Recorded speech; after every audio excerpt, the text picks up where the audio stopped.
Hi, hello there and welcome back. My crystal collection is in need of some new friends and the sky is such a beautiful shade of blue, so I thought why not take you shopping with me. So without further ado, let's continue onwards, shall we? Starting with my favourite crystal shop. If you are in search of fossils and crystals that are cheap in price but not in quality, then this place is for you. The staff are always friendly and down for a good laugh. I say this for I have been visiting here for some years. I shall leave their website within the description in case any of you wish to check them out. I will add their website only contains a small fraction of their goods.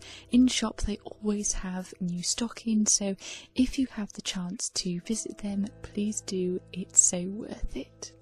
As I was browsing, something was telling me to look up and I was instantly in love. This is polychrome jasper, a crystal that is not yet within my collection but one I was terribly after.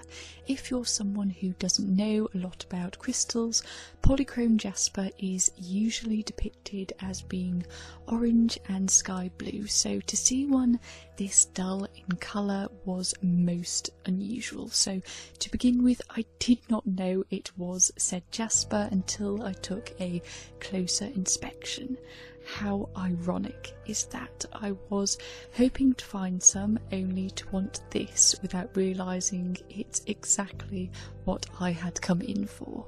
I have been asked before how and why did I get into crystals and such. Well, obviously it's different for everyone, but for me, without going deep into it, I was brought up with Buddhism and in it there are indeed crystals, so growing up my childhood home was always filled with them, alongside a statue of Buddha.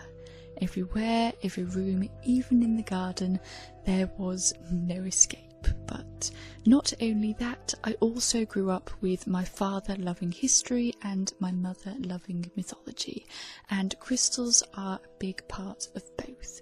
I could go on and on about them, telling you all of their tales, but I do not wish to bore you, so to answer your question, in a way I've always been into them. There's no start, if you see what I mean.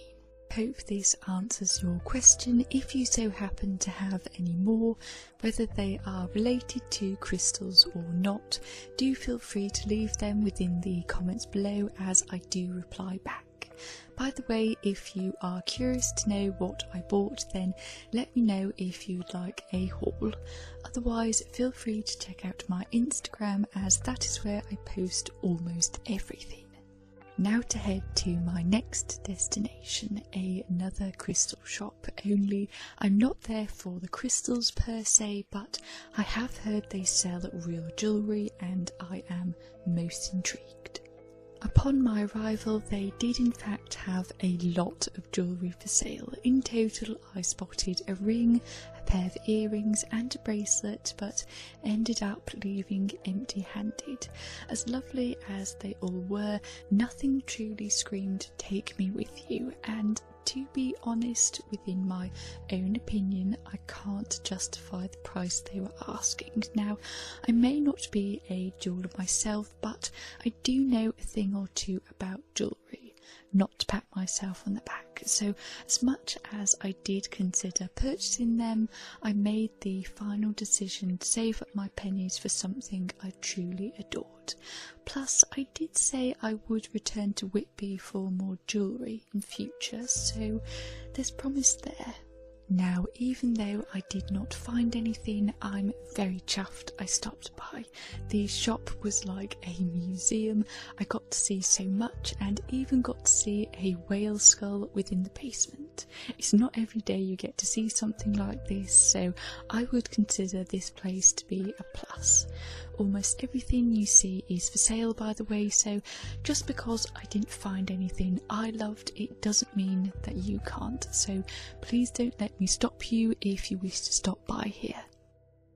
Anywho, I'm very delighted with my purchases today and can already feel myself craving tea, so it's best I head back now. So with all that said, it seems to have reached the end of the episode. Thank you for joining me, and ta-ta for now.